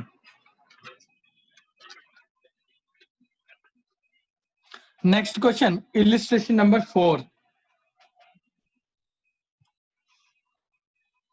Calculate rebate on bills discounted on 31st December 2011 from the following date and show the journal entries. So మనకి different data ఇచ్చాను. Date of bill, period, rate of discount, columns 3 ఇచ్చాను. Date of bill, amount కూడా ఉంది అక్కడ, కాలం పేరు పెట్టలేదు కానీ, discount and period. దీని నుంచి రిబేట్ క్యాలిక్యులేట్ చేయమన్నాను అంతే. అలాగే దాని యొక్క జర్నల్ ఎంట్రీ అడుగుతున్నాను. Show the journal entry. Right. So calculation of rebate. చిన్న టేబుల్ తయారు చేద్దాం. ఈసారి క్లియర్ గా చాలా విషయాలు. బిల్ డేట్ ఉంది, బిల్ అమౌంట్ ఉంది. So bill date, bill amount 2 columns. దీంతో పాటుగా ఇన్ఫర్మేషన్ ఏముంది? రేట్ ఆఫ్ డిస్కౌంట్ ఉంది, ఇది కూడా తీసుకున్నాం. అలాగే ఇంకా కాలం ఇంకొకటి కూడా ఉందన్న, టర్మ్ ఉంది, పీరియడ్. సో టర్మ్ ఉంది, ఎంత పీరియడ్ ఆఫ్ డేస్, ఎన్ని మంత్స్ డేటా ఉంది. సో దీని నుంచి మనం ఏం కట్టొచ్చు? ఫస్ట్ ఆఫ్ ఆల్ మనం కట్టాల్సింది డ్యూ డేట్ కట్టుకోవాలి. సో డ్యూ డేట్ కనిపెట్టాలంటే దీని నుంచి జాగ్రత్తగా మంత్స్లోనే ఉంది కాబట్టి డైట్ చేసేసాను, నెంబర్ ఆఫ్ డేస్ అవసరం. సో డ్యూ డేట్ కనిపెట్టాలి. డ్యూ డేట్ కనిపెట్టాక తర్వాత ఏం చేయాలి? అప్పుడు నెంబర్ ఆఫ్ డేస్ క్యాలిక్యులేట్ చేయాలి. సో నెంబర్ ఆఫ్ డేస్ అనేది ఎక్కడి నుంచి ఎక్కడి వరకు క్యాలిక్యులేట్ చేయాలి? Year and date to due date. Year and date to due date number of days calculate చేయాలి. దాని తర్వాత సో రిబేట్ క్యాలిక్యులేషన్, రిబేట్ ఎలా క్యాలిక్యులేట్ చేస్తామో చూపించాలి. ఆ రిబేట్ అమౌంట్ ఎంతో క్యాలిక్యులేట్ చేయాలి, రికార్డ్ చేసుకోవాలి. సో ఇవి కాలమ్స్ ని కరెక్ట్ గా ఫిల్ చేద్దాం. మనం ఫస్ట్ ఒకటి తీసుకుందాం, డేట్ ఆఫ్ బిల్. సో ఒక పర్సన్ ఎవరైనా దీనికి ఎక్స్ప్లెయిన్ చేయడానికి, Siddhu.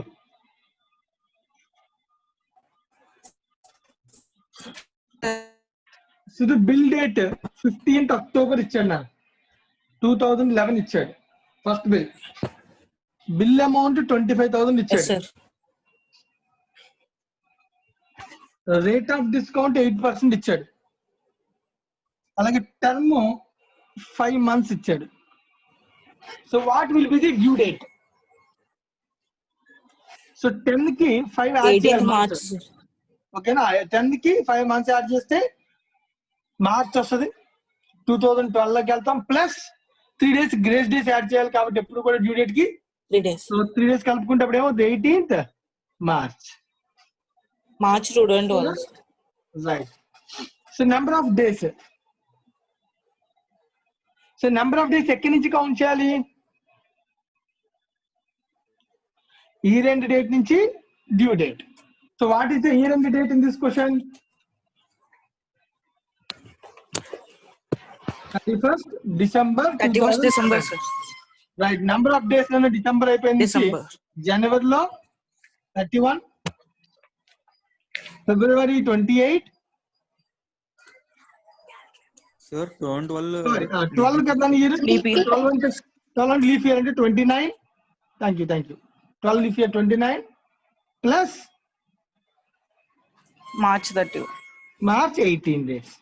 So total Yes, number of days ఎన్నో చూడు, 78, sir. 78 days.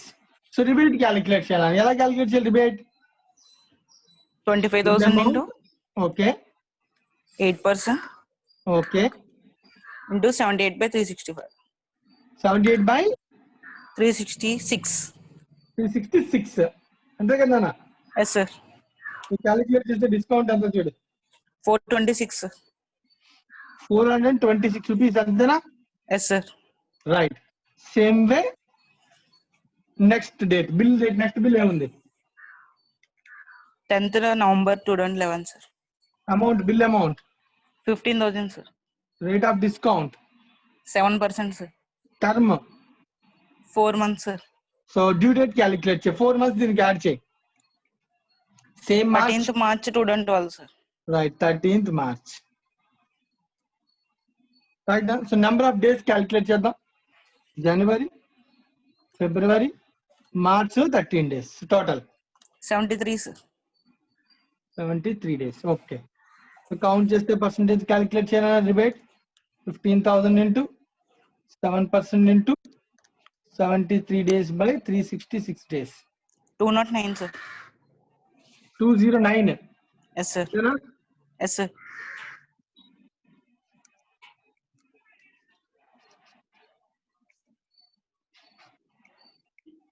Next bill, 25th November, sir. 25th November. Amount, 20,000, sir. rate of discount, 7%, sir. term 4 months. మళ్ళీ డ్యూ డేట్ నాన్న. So 4 months add చేయి. 28th March, sir. 28th March 2012. Yes, sir. దానికి days count చేయాలి. Same 31, 29, 28. 88, sir. 88 days. Calculate చేయాలన్న rebate 20,000, 7%, 88 by 366 days. 336, sir. 336 rupees is the discount. Sorry, rebate. Last date nana? 20th December, sir. December. Amount 30,000, sir. 9% discount, term 3 months. Yes, sir. So దీనికి కూడా 3 months అంటే మళ్ళీ same కదా నాన్న, 23rd March 2012. So 3 days అనేది grace days కోసం add చేస్తాం, జాగ్రత్త. Dates Sir. ఇక్కడ కూడా 31 plus 29 plus 23 83 sir. 83. So 30,000 into 9% nani sir into 83 by 366 612 sir. 612. So total rebate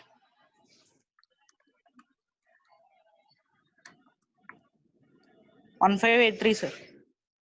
1583. So నా డిస్కౌంట్ ఇన్కమ్ ఎంత క్వశ్చన్ అడిగాడు, డిస్కౌంట్ ఎంత అడిగాడా?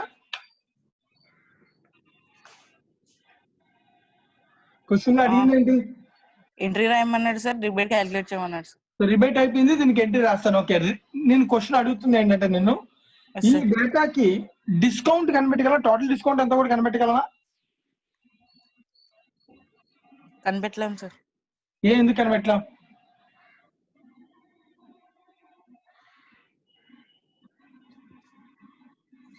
మనకి ఇచ్చింది 4 బిల్స్ కదా సార్, ఇంకా ఎక్కువ ఉంటాయి కదా సార్. మనకి ఇచ్చిన ఈ 4 బిల్స్ ఎందుకు ఇచ్చారు, మిగతా బిల్స్ ఎందుకు ఇవ్వలేదు? ఇవి ఒకటే ఇయర్ తర్వాత డిస్కౌంట్ అవుతాయి కాబట్టి సార్. రైట్, మిగతా బిల్స్ అన్ని కూడా ఉండుండొచ్చు, వాటి మీద కూడా డిస్కౌంట్ ఇన్కమ్ వచ్చి ఉండొచ్చు, అవన్నీ కూడా ఆల్రెడీ ఈ ఇయర్ లోనే మెచ్యూర్ కూడా అయిపోయి ఉండొచ్చు. Yes, sir. మనకి ఇన్ఫర్మేషన్ లేదు కాబట్టి మన క్వశ్చన్ అడగలేదు.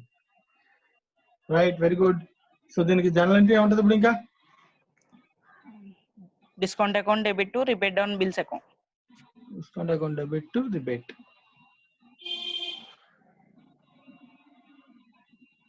1583 కదా? Yes sir. Over some over. ఎవరికైనా ఏదైనా డౌట్ ఉంటే అడగండి. Completed question number 4. So question number 2, question number 3 దయచేసి మీరు వర్కౌట్ చేయండి. ఇంకెవరికైనా డౌట్స్ ఉంటే రేపు క్లాస్ లో అడుగుదురు కానీ ఈ టాపిక్ మీద. సో నెక్స్ట్ కాన్సెప్ట్ కి వెళ్తాను, ఇది కంప్లీట్ అయిపోతే అందరికి, ఎవరికి ఏమి డౌట్స్ లేకపోతే.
నెక్స్ట్ అడ్జస్ట్మెంట్ అయినా అడ్జస్ట్మెంట్ నెంబర్ 7, 6 అయింది కదా?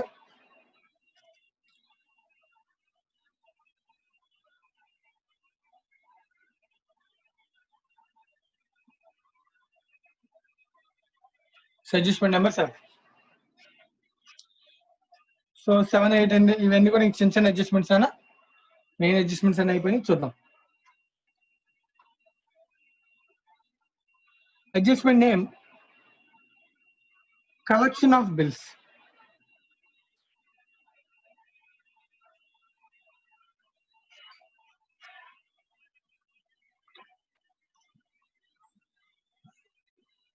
Collection of bills. Right. Sai Kiran.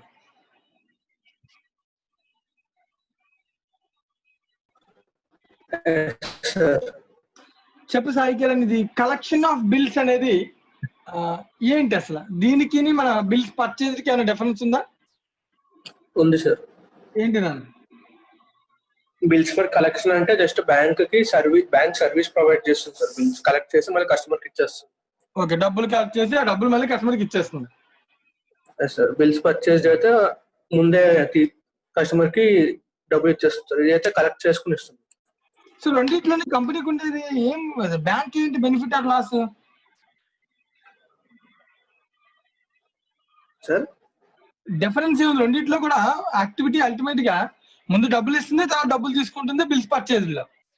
Collection లో అయితే కనుక డబ్బులు ఇప్పుడు ఇవ్వదు, తర్వాత డబ్బులు కస్టమర్కి ఇచ్చేస్తుంది. సో రెండు చోట్ల బ్యాంక్ మిగిలేదు ఏంటి, ఫస్ట్ కేసులో మిగిలేదు డిస్కౌంట్, ఈ కేసులో మిగిలేదు సర్వీస్ ఛార్జ్, కమిషన్. సో రెండింటికి డిఫరెన్స్ ఏంటంటే బిల్స్ ని పర్చేజ్ చేస్తే తన అకౌంటింగ్ ఫ్రమ్ ది పర్చేజ్ నుంచి ప్రతిదీ కూడా అకౌంట్ ఫర్ చేసుకుంటూ వెళ్ళాలి. కలెక్షన్ ఆఫ్ బిల్స్ అనేది సర్వీస్ కదా అనేది. ఇది సర్వీస్ అనేటప్పుడు మనం కలెక్ట్ చేసిన బిల్స్ అన్ని మన దగ్గర పెట్టుకుంటాం అంతే, దానికి ఎంట్రీ రాయం. మన అర్థమవుతుంది అందరికి ఏం చెప్తాను, కలెక్ట్ చేసిన బిల్స్ అన్నింటినీ మన దగ్గర ఉంచుకుంటాం.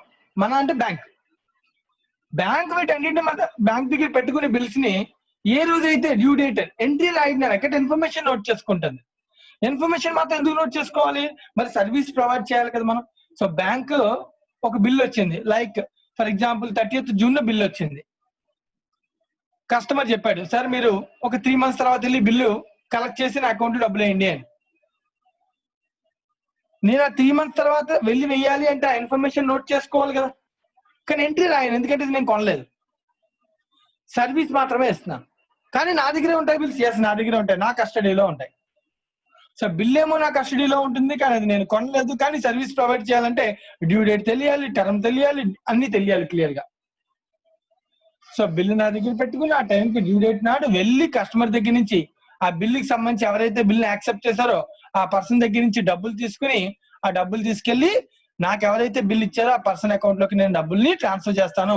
ఈ యాక్టివిటీ అంతా చేసినందుకు, డ్యూ డేట్ ని గుర్తు పెట్టుకుని కలెక్ట్ చేసి కస్టమర్ అకౌంట్ లోకి ట్రాన్స్ఫర్ చేసినందుకు నా కస్టమర్ నాకు ఏమిస్తాడు, కమిషన్ ఇస్తాడు.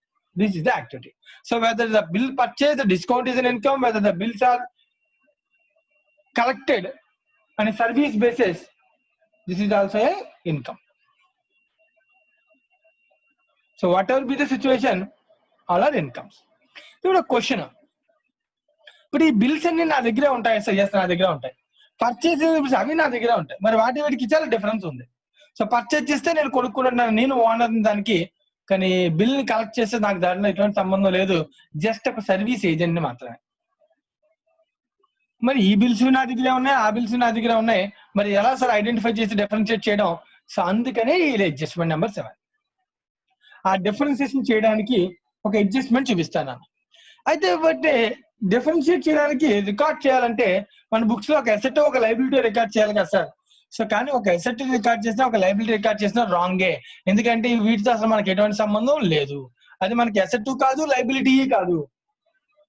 అదే బిల్లుని కొనేసుకుంటే yes definitely bills purchase with an asset, but collected bills are taken for the purpose of collection are not known as asset as well as liability. కానీ ఇన్ఫర్మేషన్ ఏదైతే ఉంటుందో it should be record in the books. దాని గురించి మనం మాట్లాడుతున్నామైనా అది ఎలా record చేయాలి ఏంటి అనేది మనకి రూల్స్ ఉంది, ఆ రూల్ ప్రకారం మనం చదువుతున్నాం. That is collection of bills. Collection of bills is the one of the services provided by bank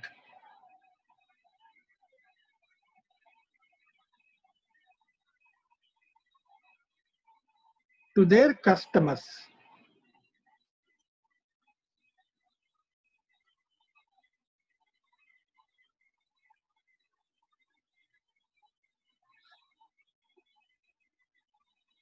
The service is to collect the dues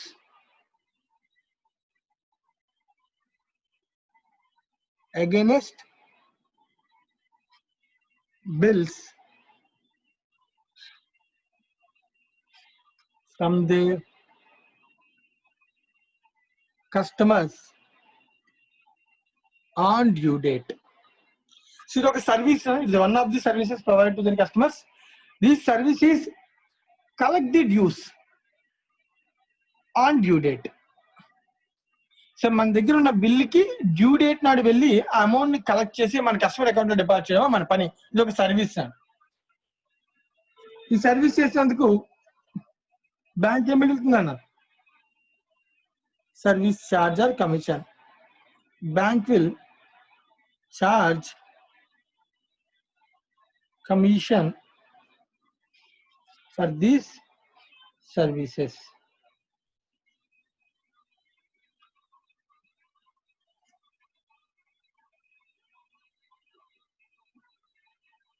All the bills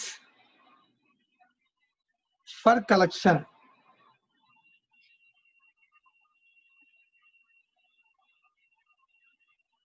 have to be shown by way of note as per third schedule. All the bills for collection అని ఇది ఒక important point ఇక్కడ. So ఇదంతా general things. ఇది ఒక service, దీనికి bank service charge collect చేస్తుంది, commission collect చేస్తుంది, జనరల్ యాక్టివిటీ. ఇక్కడ ఒక ఇంపార్టెంట్ పాయింట్ ఏదైతే ఉందో మనం ఇక్కడ యాక్ట్ లో అబ్జర్వ్ చేయాల్సిన విషయం, all the bills for collection have to be shown by way of note as per the third schedule. So third schedule లో balance sheet and P&L account కి సంబంధించి, బ్యాంక్ కి సంబంధించి financial statements, how to prepare the financial statements అనే information ఉంటుందా in third schedule. ఈ third schedule లో clear గా చెప్తానన్నా నోట్ లో రాయాలి, right. So note point below the balance sheet. So note point లో the bills for collection should be mention. Sir అదేంటి బ్యాలెన్స్ షీట్ లో రాయకూడదు, బ్యాలెన్స్ షీట్ లో రాయకూడదు ఎందుకంటే ఇది అసలు మనకి ఎసెట్ కాదు, లైబిలిటీ కాదు, కానీ ఇన్ఫర్మేషన్ రికార్డ్ చేయాలి. ఎందుకంటే దీన్ని డ్యూ డేట్ వాడు వెళ్ళి కలెక్షన్ కి వెళ్ళి సర్వీస్ అనేది ప్రొవైడ్ చేయాలంటే ట్రాన్సాక్షన్ ప్రతిదీ ఎన్ని బిల్స్ నా దగ్గరికి వచ్చాయో అన్నిటి రికార్డు మెయింటైన్ చేయాలి. రికార్డ్ మెయింటైన్ చేయాలి కానీ అసెట్ లైబిలిటీ కాదు. మరి ఎలా చేయాలి సార్? అందుకే నోట్ పాయింట్ లో రాయండి అన్నాడు. అది మనకి అసెట్ కాదు, లైబిలిటీ కాదు నాన్న. సార్ కంటింజెంట్ లైబిలిటీ అనొచ్చా? అసలు అసెట్ కాదు, లైబిలిటీ ఏది కాదు నాన్న మనకి, కానీ ఇన్ఫర్మేషన్ కావాలి. అందుకే సపరేట్ గా చెప్తున్నాడు. సో నోట్ లో right balance sheet below the balance sheet ఒక నోట్ పాయింట్ లో మనం దీన్ని ప్రజెంట్ చేయాలి. సో ఎలా ప్రజెంట్ చేయాలి?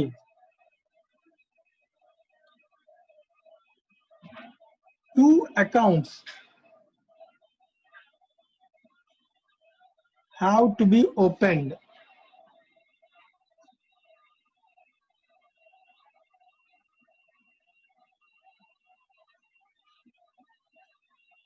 బిల్స్ ఫర్ కలెక్షన్ బ్రాకెట్ లో అసెట్ అకౌంట్, రెండోది బిల్స్ ఫర్ కలెక్షన్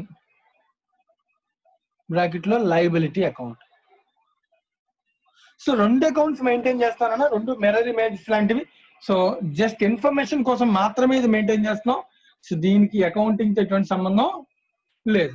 సో ఏంటి ledgers just for information format రాస్తున్నాను. Bills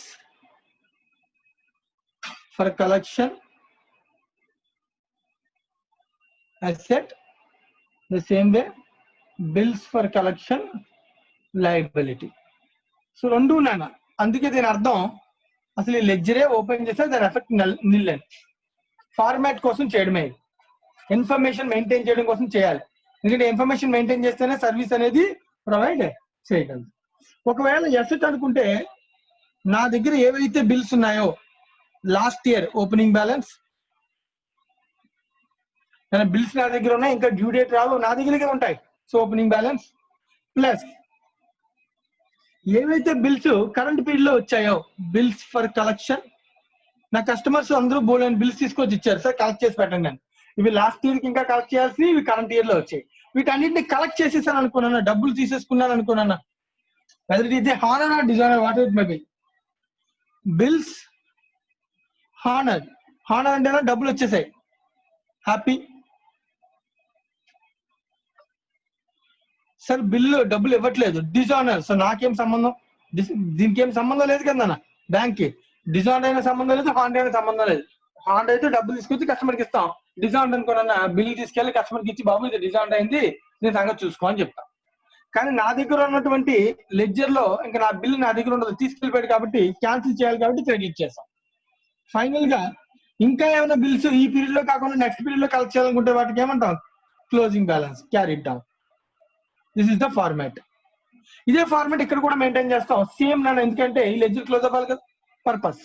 సో ముందు ఇక్కడ ఓపెనింగ్ బ్యాలెన్స్ ఎసెట్ అన్నో ఇదే, దీన్ని మళ్ళీ ఇక్కడ లయబిలిటీ కూడా మెయింటైన్ చేస్తాం సేమ్ అమౌంట్. అలాగే ఏవైతే బిల్స్ కలెక్ట్ అయ్యాయో అవన్నీ ఎసెట్ అన్నో వాటిని మళ్ళీ ఇక్కడ ఏమంటాం లయబిలిటీ. వీటిలో ఏవైతే హానర్ అయ్యాయో డెబిట్ చేస్తాం బిల్స్ హానర్డ్. ఏవైతే బిల్స్ డిజానర్డ్ అయ్యాయో అవి ఇక్కడ రాస్తాం dishonoured.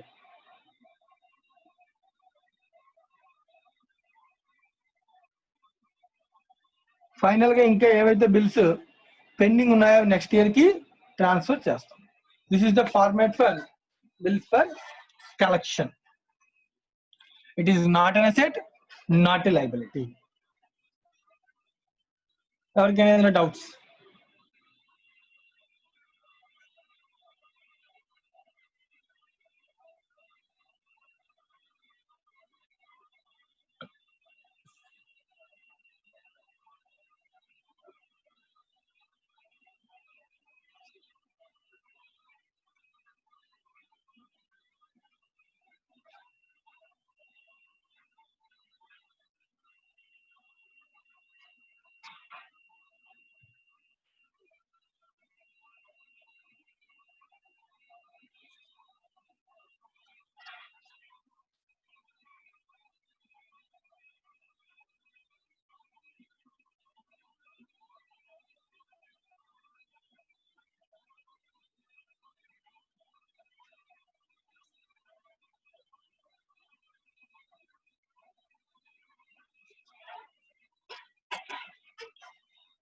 Illustration number 5.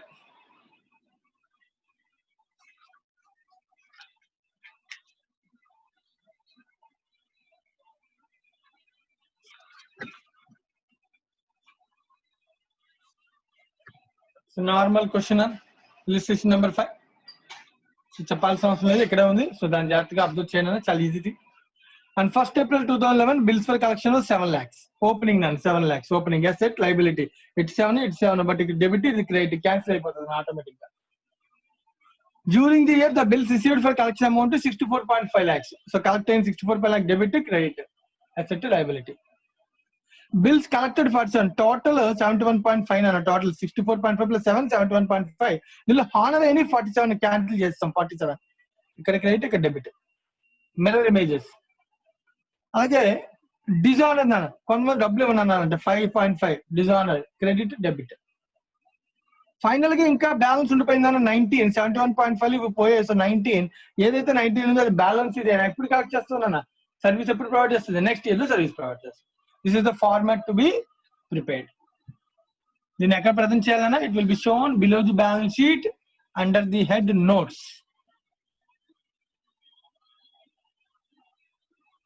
Right, this is the concept of bills for collection.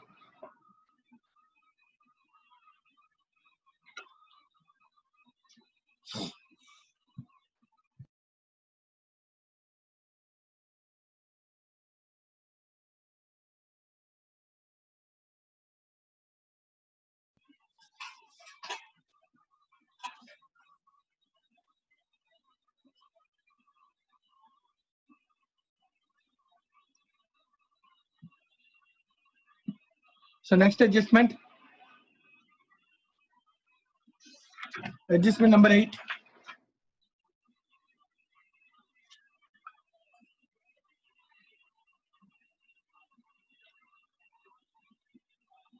Acceptances,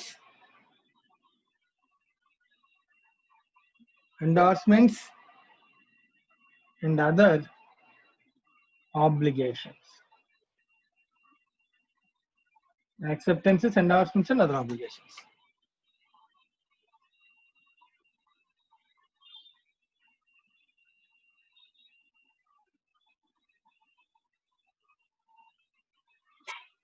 so bank చాలా సార్లు ఈ టైప్ ఆఫ్ యాక్సెప్టెన్సెస్, సో చాలా మందికి యాక్సెప్టెన్స్ ఇవ్వడం, మీడియేషన్ చేయడం, ఎండార్స్ చేయడం, లైక్ వీడు మావాడే అని చెప్తూ ఎండార్స్ చేయడం, like other obligations, other activities, ఎక్కడైనా ఏజెంట్ సర్వీసెస్ కూడా చాలా ట్రాన్సాక్షన్స్ లో బ్యాంక్ ఎంటర్ అవ్వచ్చు. మీడియేషన్. సో ఇలాంటి సిచ్యువేషన్స్ లో బ్యాంక్ జస్ట్ ఒక ఏజెంట్, స్మాల్ ఏజెంట్ అని అంటే లైక్ ఫర్ ఎగ్జాంపుల్ నేనున్నాను, సో నాకు సమ్ యాక్టివిటీ చేయాలి, సో నాకు ఒక గ్యారంటీ యాక్సెప్టెన్స్ లేదా నా కోసం ఎవరైనా ఏదైనా యాక్టివిటీని ఎండార్స్ చేయడం, సో చేయాలి అన్నప్పుడు bank will coming to picture. So మనం already letter of credit, guarantee మనం ఆల్రెడీ డిస్కస్ చేసాం ఇంతకు ముందు. సో వీటిలో ఏం చేస్తున్నారు బ్యాంకు, క్రెడిట్ మనకి ఇస్తుంది. సో వన్స్ ఒకవేళ మన లైబిలిటీ కానీ పే చేయకపోతే అప్పుడు బ్యాంక్ ఇన్వాల్వ్ అవుతుంది, బ్యాంక్ పే చేయాల్సి వస్తుంది. ఈ యాక్టివిటీస్ కూడా బ్యాంక్ చార్జ్ చేస్తుందని, దానికి కూడా కమిషన్ తీసుకుంటుందని సో మనం ఆల్రెడీ స్టార్టింగ్ లోది డిస్కస్ చేసాం. సో ఇవి ఏవైతే గ్యారంటీస్, ఆబ్లిగేషన్స్, యాక్సెప్టెన్సెస్ బ్యాంక్ ఇస్తుందో ఇవన్నీ కూడా బ్యాంక్ ఏంటనేది లైబిలిటీ అవుతాయా అంటే ఇది డైరెక్ట్ గా ట్రాన్సాక్షన్ లోకి ఎంటర్ అయిన లైబిలిటీ కాదన్నా. ఎప్పుడు మనకి లైబిలిటీ ఎరేజ్ అవుతుంది, ఇలాంటి కేసెస్ మనం గ్యారంటీ ఇచ్చాం, సో దానికి ఎప్పుడు మనకి లైబిలిటీ ఎప్పుడు ఎరేజ్ అవుతుంది, బ్యాంక్ లైబిలిటీ ఎప్పుడు ఎరేజ్ అవుతుంది, సో అదర్ పార్టీ ఎవరైతే ఉన్నారో మనం గ్యారంటీ ఇచ్చిన పర్సన్ ఆబ్లిగేషన్ మీట్ అవ్వకపోతే అప్పుడు బ్యాంక్ లైబిలిటీ ఎరేజ్ అవుతుంది. సో ఆబ్లిగేషన్ మీట్ అయిపోతే నాకు ఎటువంటి లైబిలిటీ ఉండదు. మరి రిస్క్ ఎందుకు తీసుకోవాలి, సో దీనిలో సర్వీస్ కమిషన్ ఛార్జ్ చేయొచ్చు, మనం సర్వీస్ కి కమిషన్ ఛార్జ్ చేయొచ్చు, రైట్. ఇలాంటి యాక్టివిటీస్ అన్నిటిని రికార్డ్ చేయడానికి మనం అంటున్నా these all the acceptances, endorsement, other obligations or guarantees, all these are known as contingent liabilities. So నాకు ఈ రెండుకి చెప్పలేము, నన్ను ఏదైనా జరగచ్చు. ఒక గ్యారంటీ నేను ఒక యాక్సెప్టెన్స్ ఇచ్చాను అంటే అది లైబిలిటీ కింద ఎప్పుడు మారుతుందంటే ఎవరి పాయింట్ ఆఫ్ వ్యూలో మనం అయితే ఇచ్చామో ఆబ్లిగేషన్, యాక్సెప్టెన్స్, పర్సన్ కానీ రీపే చేయకపోతే ఆటోమేటిక్ గా బ్యాంక్ కి లైబిలిటీ అరేజ్ అవుతుంది, రైట్. సో కంటింజెంట్ లైబిలిటీ కూడా బుక్స్ లో డబుల్ ఎంట్రీ సిస్టమ్ ద్వారా రాదు, బట్ బుక్స్ లో contingent liability should be shown below the balance sheet as a note, same as like bills for collection. అయితే అసలు collection of bills కి acceptance కి difference ఉంటుంది, ఇది కూడా అదేనా అంటే కలెక్షన్ ఆఫ్ బిల్స్ అసలు ఏమీ కాదు, అంటే ఇది లైబిలిటీ కాదు, అసెట్ కాదు, అసలు మన దగ్గర ఉన్నంత మాత్రాన మనకి లైబిలిటీ ఫ్యూచర్ లో అరేంజ్ అయ్యే ఛాన్స్ కూడా లేదు. కానీ ఇక్కడ అలా కాదు, కొన్ని ఈవెంట్స్ కంటింజెంట్ లైబిలిటీ కాన్సెప్ట్ ప్రకారం సో ఫ్యూచర్ ఈవెంట్స్ వల్ల సో నాకు లైబిలిటీ అరేంజ్ అయ్యే ఛాన్స్ ఉంటుంది. సో కాబట్టి దీన్ని కంటింజెంట్ లైబిలిటీ అనాలి. సో దీనికి ఒక జనరల్ ఫార్మాట్ ఇస్తున్నాను అన్నమాట, ఫార్మాట్ మనం గుర్తుపెట్టుకోవాలి. యాక్సెప్టెన్సెస్,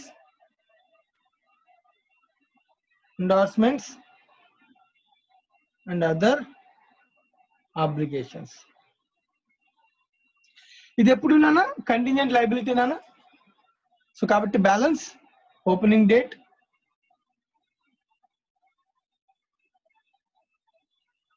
ఓపెనింగ్ బ్యాలెన్స్ బి/డి. ఇది లాస్ట్ ఇయర్ లో ఏవైతే మనం యాక్సెప్టెన్స్ ఇచ్చామో అవి నాన్న. కరెంట్ ఇయర్ లో చాలా కస్టమర్స్ కి మనం మళ్ళీ యాక్సెప్టెన్స్ ఇవ్వచ్చు, ఛాన్స్ ఉంది. సో వాటిని రికార్డ్ చేయాలని కాన్స్టిట్యూయెంట్స్, లయబిలిటీస్. సో ఎవరికైతే మనం లయబిలిటీని యాక్సెప్ట్ చేస్తామో వాళ్ళందరినీ రికార్డ్ చేస్తాను, accepted you can say. So ఎవరినైతే మనం గ్యారంటీగా ఉన్నామో సో డ్యూరింగ్ ది ఇయర్ ఎవరెవరికైతే యాక్సెప్టెన్స్ ఇచ్చామో అవన్నీ రికార్డ్ చేసాం. అయితే వీటన్నిటిలో మనం ఎవరికైతే గ్యారంటీ ఆర్ యాక్సెప్టెన్స్ ఇచ్చామో ఆ పర్సన్ లైబిలిటీ రీపే చేసేయచ్చు.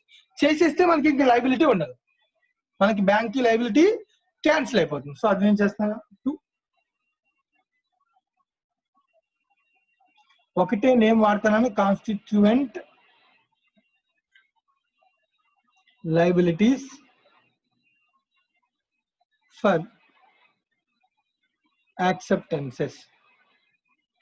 సో జనార్దన్ అన్న ఏం జరగచ్చు, ఈ లైబిలిటీస్ ని మన క్లయింట్ ఎవరికైతే మనం కస్టమర్ కి యాక్సెప్టెన్స్ ఇచ్చామో వాడు పే చేసేయచ్చు. So paid by client or customer.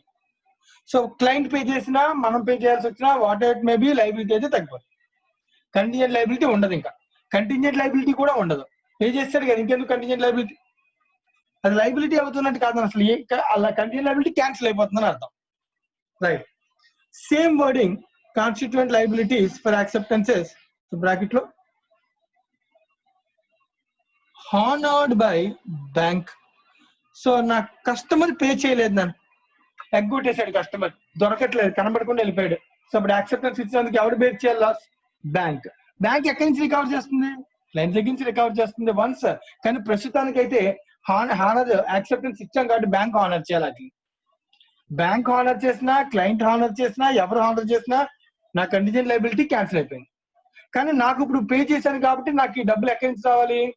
ఎవరికైతే నేను యాక్సెప్టెన్స్ ఇచ్చానో వాడి దగ్గర నుంచి రావాలి. వాడు దొరికితే హ్యాపీ కలెక్ట్ చేస్తాం, ఒకవేళ కలెక్ట్ చేయలేకపోతే it will become the debt, bad debt.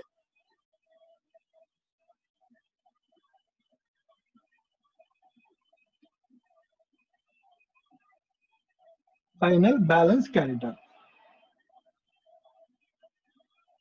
This is the format.